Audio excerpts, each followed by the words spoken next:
Thanks so much for joining us today at 5. I'm Mark Salinger. The fire danger is high, and we've received several reports of people seeing smoke in the area. Want to point out right off the bat, none of that smoke is coming from any local fires. The National Weather Service in Boulder says there are no active wildfires in Colorado at this time.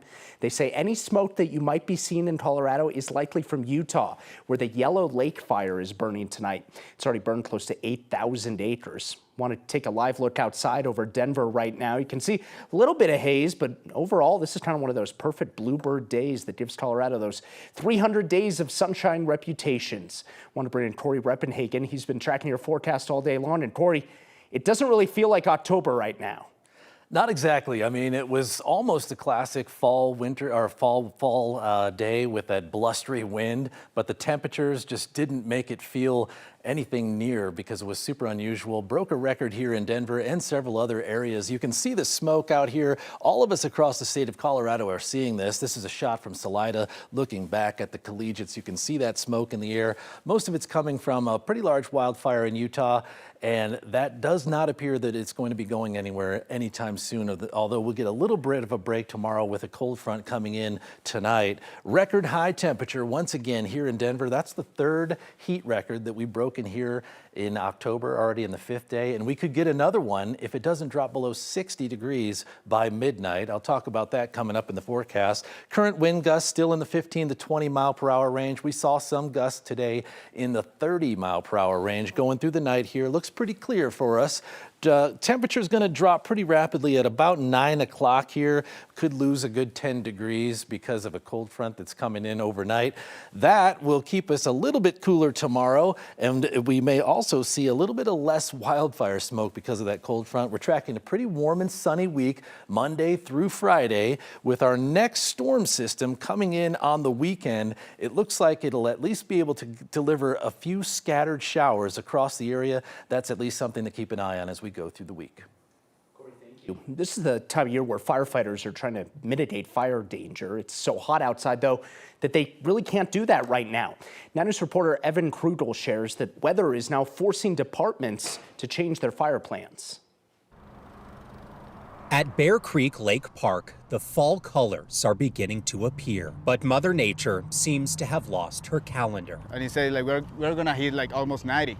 So that's perfect for today. Thankfully for Juan Prada, the water was cool. It is. Do you want to feel it?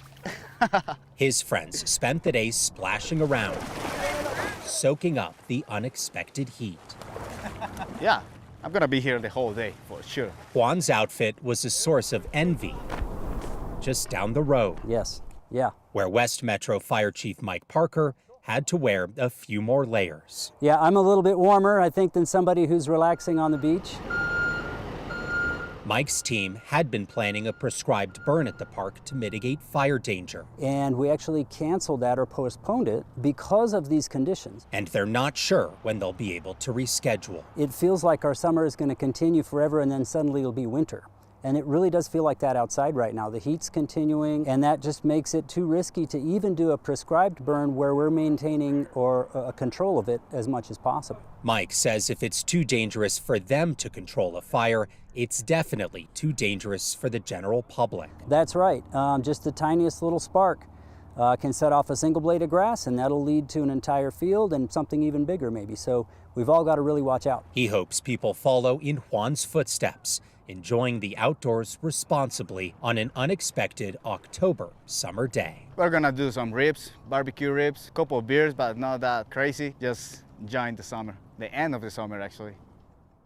Yeah, certainly a nice day out at the lake. That red flag warning does remain in place until 7 o'clock tonight. Again, fire officials are stressing these hot, dry conditions could pose some high fire danger risk for the next few weeks. That's why those restrictions remain in place in places here like Jefferson County. Reporting live tonight in Lakewood, Evan Krugel, 9 News. Evan Krugel on a beautiful hot day that doesn't really feel like October. Evan, go enjoy it. Thank you. The Supreme Court will not block an EPA rule that would cut methane emissions by 80% by 2040. Friday, the court rejected an emergency application to hear a challenge to the rule. It was filed by two groups of 24 states who said that the EPA went beyond its authority. The decision is considered a win for environmental activists, since methane is a greenhouse gas and a major contributor to global warming. The rule will take effect while legal challenges continue in lower courts, which could take several years. The Mesa County Sheriff's Office said it has increased security at the County Justice Center.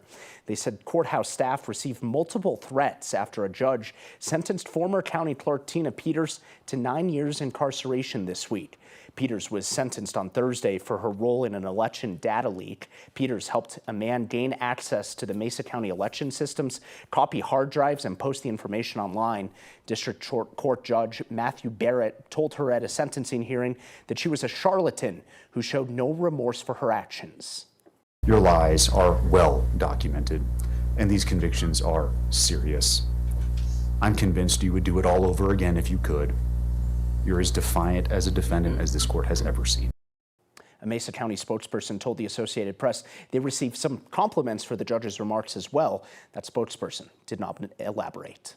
We're exactly 1 month away from Election Day right now, and former President Donald Trump spending the day in Butler, Pennsylvania, at the exact same location where he was grazed by a bullet during a rally in July.